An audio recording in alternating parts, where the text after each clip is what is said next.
E aí, pessoal, tudo bem? Seguindo no nosso curso de Direito Urbanístico, eu tratarei nesta aula do conceito de cidade. Eu já falei em outras aulas sobre o conceito de município, sobre o conceito de zona urbana, zona rural, lei de perímetro e assim por diante. E nesta aula eu tratarei desse que é o objeto central do direito urbanístico, que é a cidade. Vejam, pessoal, que nem a Constituição da República, nem a nossa legislação geral de direito urbanístico, Estatuto da Cidade, Estatuto da Metrópole, chegam a definir exatamente esse conceito. Então, diferentemente do município, que é um conceito político, administrativo e jurídico, o município, que é uma pessoa jurídica de direito público interno, a cidade, na verdade, não é definida claramente pela Constituição nem pelos principais diplomas urbanísticos.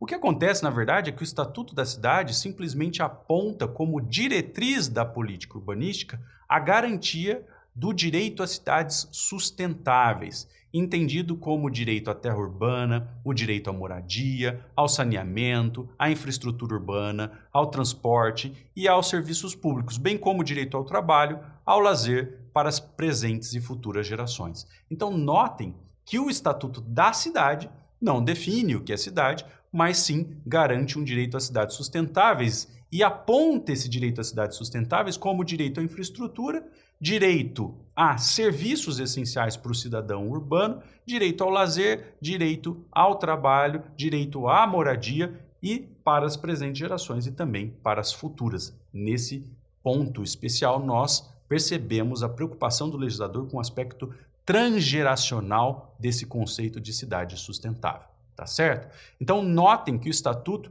não traz definição, mas se vale desse conceito de cidades e aponta que a cidade, no fundo, é um espaço essencial para as trocas, um espaço essencial para a moradia, para o trabalho, para o lazer e também para o acesso a serviços públicos que garantem a dignidade da população urbana. Tá certo? Então, de novo, município é pessoa jurídica de direito público interno, uma esfera da Federação Brasileira, e a cidade, na verdade, é esse espaço essencial das trocas, da moradia, do lazer e assim por diante.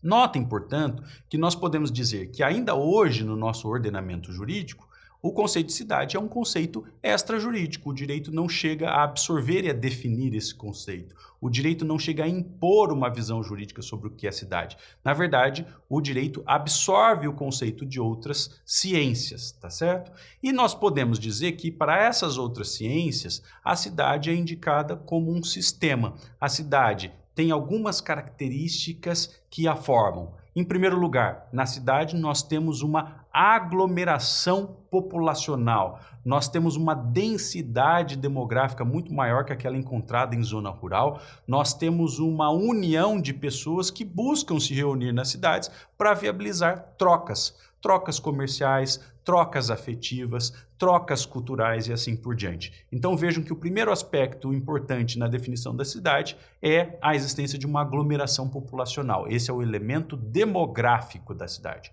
Em segundo lugar, a cidade acaba, por essa concentração populacional, desenvolvendo uma cultura própria, uma cultura que a difere das áreas urbanas. Em terceiro lugar, nós temos também na cidade atividades econômicas típicas, nós temos atividades comerciais, nós temos atividades industriais, diferentemente da área rural, em que predominam as atividades primárias. Tá certo? E em quarto lugar, nós temos na cidade um conjunto de elementos infraestruturais. Nós temos propriedades urbanas de um lado, principalmente com o nome de lote, né, que já já eu vou explicar, e temos os bens que integram o domínio público urbano. Então, aqueles terrenos que são servidos com infraestrutura, em que as pessoas constroem suas casas, prédios comerciais e assim por diante, são propriedades urbanas que muitas vezes, né, de acordo com a nossa legislação, chamamos de lote. De outro lado, a cidade não se esgota no lote, a cidade tem uma série de outros espaços. A cidade tem calçadas, a cidade tem ruas, avenidas, a cidade tem parques e assim por diante, e tudo isso entra num conceito que, do ponto de vista teórico, eu denomino de domínio público urbano. Tá certo, pessoal?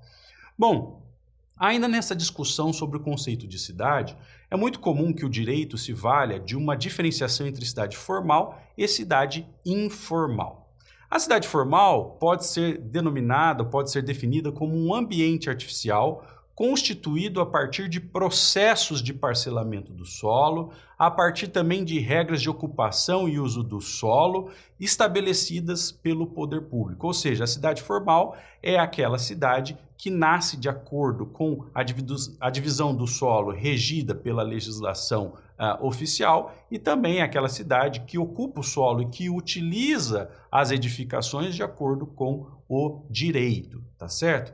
Na cidade formal, também as funções exercidas, seja pelo Estado, seja pelos cidadãos urbanos, seja pelas empresas, são funções regularizadas e controladas pelo Estado. E para isso, muitas vezes, no direito urbanístico, nós utilizamos a figura do licenciamento. É muito comum o licenciamento para construir edificações, para fazer reformas, para demolir edificações, para exercer algumas atividades comerciais no âmbito da cidade e assim por diante. Então vejam, né, que além do controle estatal da modificação do espaço, da modificação da terra, do território municipal que forma a área urbana, nós temos também um controle estatal das funções exercidas na cidade, sobretudo pela figura das licenças urbanísticas, tá certo? Aliás, esse tema das licenças urbanísticas foi inclusive objeto de regras da Lei de Liberdade Econômica, que tratou da figura do abuso nas condicionantes de licenças urbanísticas. Depois olhem lá com atenção essa curiosidade da Lei de Liberdade Econômica que fala de uso abusivo de condicionantes nas licenças urbanísticas, tá bom? Além da cidade formal, pessoal, nós temos a cidade informal. A cidade informal nada mais é que uma cidade constituída pela ocupação espontânea e fora dos procedimentos formais de parcelamento do solo. Ou seja, é uma cidade que surge de maneira clandestina, porque ignora esses procedimentos formais, ou uma cidade que surge de maneira irregular, porque não obedece completamente às regras do direito urbanístico, tá certo? Então, temos aí uma diferenciação entre clandestinidade, algo que ocorre, não é, ignorando o ordenamento jurídico, e, de outro lado, a figura da irregularidade, ou seja, a cidade que surge, mas sem respeitar todos os requisitos exigidos pela legislação. Tá certo? E essa figura da cidade informal na América Latina, especialmente no Brasil, é muito comum, até porque a nossa legislação urbanística não é simples, não é amigável e muitas famílias e muitas empresas, inclusive, não conseguem cumprir todas as regras para exercer essa atividade na cidade, atividade urbanística, de maneira formal, de maneira regular. E é por isso, pessoal, que hoje nós temos falado tanto de políticas de regularização. Muitos já ouviram da política de regularização fundiária, mas não existe apenas política de regularização fundiária. Nós podemos falar de política de regularização de comércio, política de regularização de uso de áreas públicas no ambiente urbano, política de regularização de ocupação de praias urbanas, enfim, nós podemos falar de inúmeras políticas de regularização, além da regularização fundiária, da famosa REURB. E nós falamos de regularização porque esse fenômeno da cidade informal, do urbanismo informal, é muito comum, é muito frequente no Brasil e na América Latina como um todo, tá certo?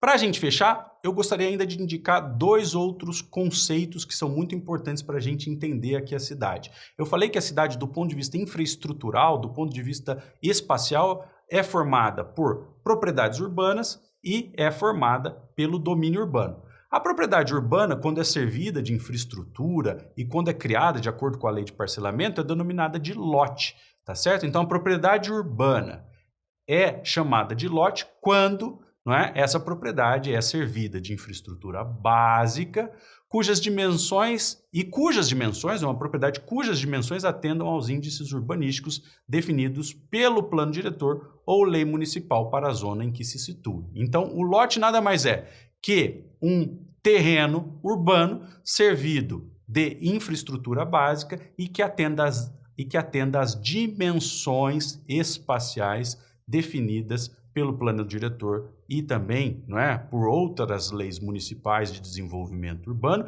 de acordo com aquela zona em que se situe, se é zona residencial, zona comercial, zona industrial e assim por diante. E vejam que a própria lei de parcelamento do solo, que é a lei 6.766, a 6766 de 79, também traz algumas dimensões específicas para os lotes, tá certo? Então, para falar de lote, nós precisamos ter uma propriedade urbana, não é?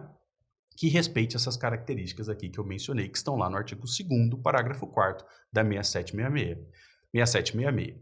E para a gente fechar, pessoal, o domínio urbano. O domínio urbano é tudo aquilo que não é o lote, tá certo? O domínio urbano é um conjunto de bens públicos ou privados que se destinam a promover a integração das pessoas na cidade, a promover a circulação de pessoas e de mercadorias e também a viabilizar que os cidadãos urbanos tenham acesso a serviços essenciais, como serviços de educação, como serviços de iluminação pública, serviços de energia domiciliar, serviços de saneamento básico e assim por diante. Então, o domínio urbano é esse espaço formado por ruas, por avenidas, por calçadas, né? Vamos lembrar que a calçada não é propriedade privada, a calçada é parte do domínio público urbano, ainda que muitos municípios obriguem os proprietários a cuidar da calçada, mas ela continua sendo um espaço municipal, tá certo? E também temos, nisso que eu chamo de domínio público urbano, várias redes de infraestruturas e também os equipamentos urbanos.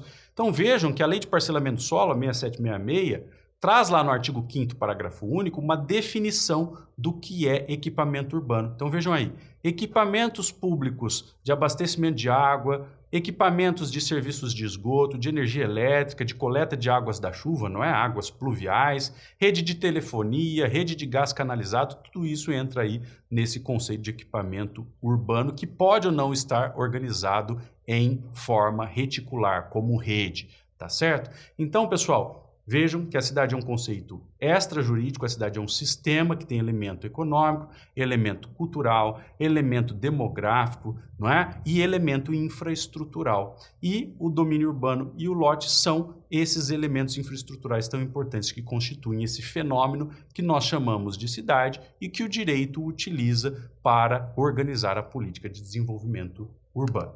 Um grande abraço e até a próxima.